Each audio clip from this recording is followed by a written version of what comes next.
Sekarang kita berada di rumah kelahiran pahlawan nasional perempuan asal Sumatera Barat yang lahir di Panjinggahan, Meninjau, Kabupaten Agam. Rumah ini sekarang menjadi benda cagar budaya yang dilestarikan oleh pemerintah dan dikategorikan sebagai bukti sejarah tentang kepahlawanan seorang perempuan Sumatera Barat, yaitu Hajah Rangkayo Rasuna Said. Pemirsa, Rasuna Said ini adalah salah seorang pejuang. Sekarang sudah menjadi pahlawan nasional. Sudah dijadikan sebagai pahlawan nasional sejak tahun 1974. Beliau lahir di sini, di Meninjau, di rumah ini lahir beliau pada tanggal 14 September tahun 1910.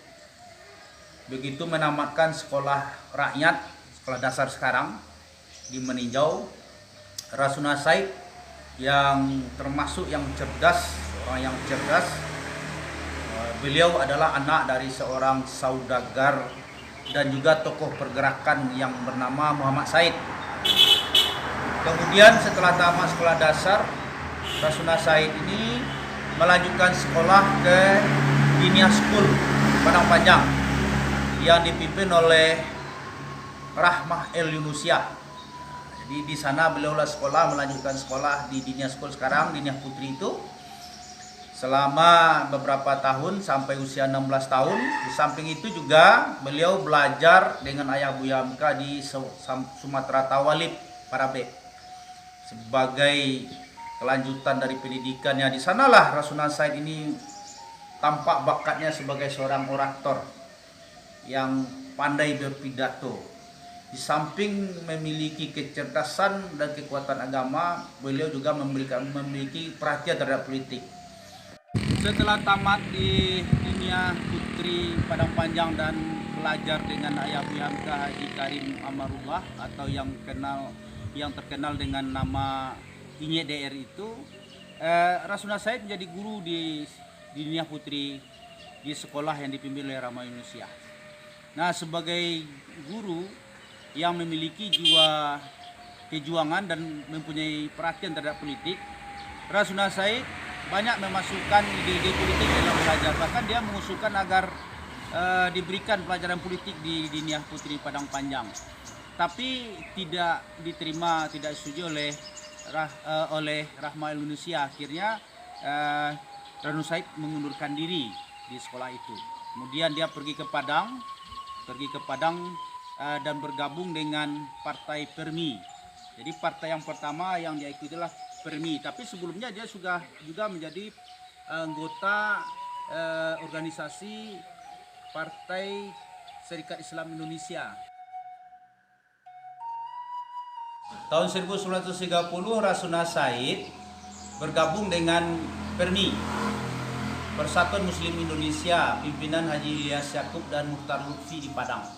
Dari sanalah beliau aktif berpolitik, menyebarkan propaganda dan berpidato menggerakkan pemuda, menanamkan semangat nasionalisme, menentang Belanda. Jadi Rasuna Said ini dalam pidato-pidato itu sering mengecam kebijakan Belanda yang menekan Indonesia.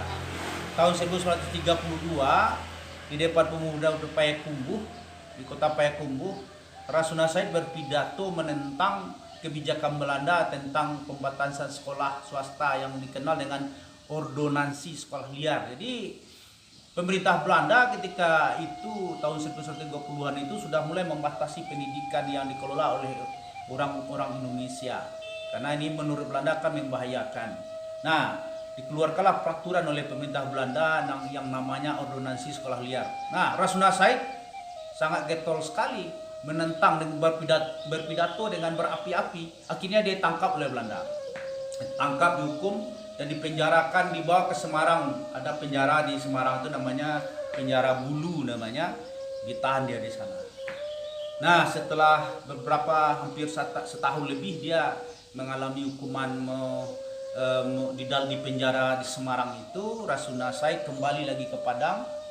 dilihat di Padang, tokoh-tokoh Permi yang menjadi kawan-kawannya sesama perjuang ketika itu sudah banyak yang ditangkap oleh Belanda. Akhirnya lemahlah Permi ini, Partai Muslim Indonesia, Persatuan Muslim Indonesia di Padang sudah lemah sampai Permi itu bubar. Dan Rasuna Said tidak kehilangan akal, semangat juangnya terus menggejolak, membara semangat juangnya.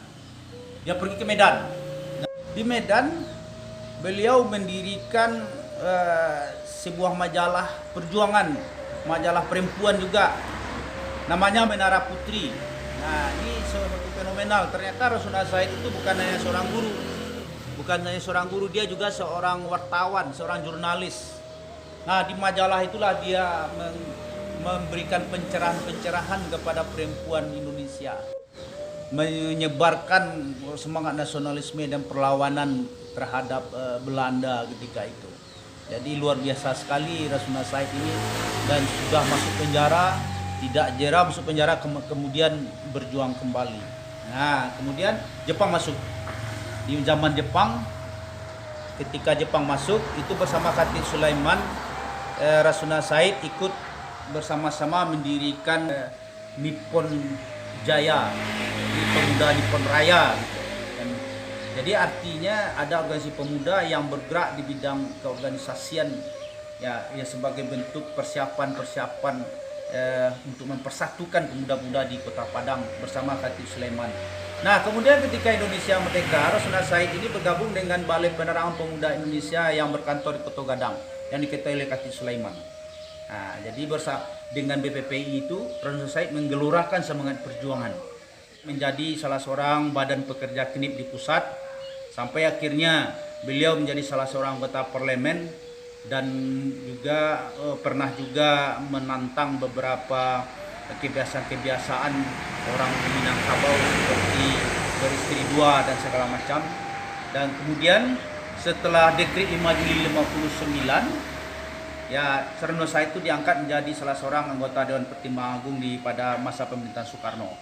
Itu jabatan itu disandang beliau sampai tahun 1965, tanggal 5 November 65 beliau meninggal dunia, dan tahun 1947 pemerintah Orde Baru mengangkat Rasuna Said menjadi pahlawan nasional.